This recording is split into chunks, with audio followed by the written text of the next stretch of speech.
Alors, aujourd'hui, nous allons voir la différence entre la mesure 3-4 et la mesure 6-8. Parce que c'est des questions qui me reviennent à chaque fois. Alors, quelle est la différence entre la mesure 3-4 et la mesure 6-8? Alors, il y a plusieurs différences. Retenez déjà que la mesure 3-4 est une mesure simple. Une mesure simple, c'est une mesure dans laquelle les temps sont divisibles par 2. Et lorsqu'on divise les temps par 2, on trouve des figures de notes qui ne sont pas pointées. Voilà, donc dans la mesure 3-4, les temps sont divisés par 2. C'est une mesure simple. Vous devez retenir d'abord que c'est une mesure simple. Donc les temps sont divisibles en 2. Ça, c'est la première différence.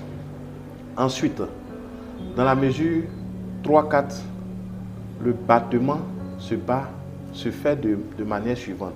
Le premier temps, on descend. Le deuxième, on va à gauche. Et le troisième, on remonte. Donc, dans la mesure 3-4, c'est comme ça. 1, 2, 3. 1, 2, 3. 1, 2, 3. 1, 2, 3. Alors, vous avez bien vu, je récapitule. Dans la mesure 3-4, c'est une mesure simple.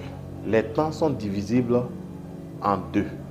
Ensuite, le battement se bat comme ça. 1, 2 et 3. Dans la mesure 3-4, l'unité de temps, c'est-à-dire la figure qui représente un temps, c'est la noire. C'est la noire qui fait un temps dans la mesure 3-4. La figure qui représente l'unité de mesure. La figure qui représente l'unité de mesure, c'est-à-dire la figure à elle, ce qui remplit la mesure, c'est la blanche pointée. Ça, c'est ce qui concerne la mesure 3-4. C'est une mesure simple. C'est la noire qui fait un temps. Le battement, vous l'avez vu. L'unité de temps, c'est la noire. Et l'unité de mesure, c'est la blanche pointée. Alors, quand on passe à la mesure 6-8, sachez que la mesure 6-8 est une mesure composée. Ça veut dire quoi? C'est-à-dire les temps de cette mesure sont divisibles en 3. Dans la mesure 6-8, les temps sont divisibles en 3. Et lorsqu'on divise les temps en 3, on doit retrouver une figure pointée. La figure de note qu'on trouve, ça doit être une figure pointée. Soit la croche pointée, soit la noire pointée, soit la ronde pointée. Lorsqu'on divise, on doit avoir toujours une figure pointée. C'est ce qui caractérise les mesures composées. Ensuite, dans la mesure 6-8, le battement c'est 1, on descend, 2, on monte.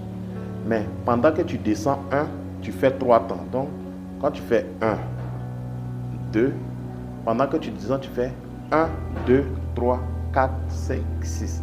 Parce que dans la mesure 6-8, il y a 6 croches.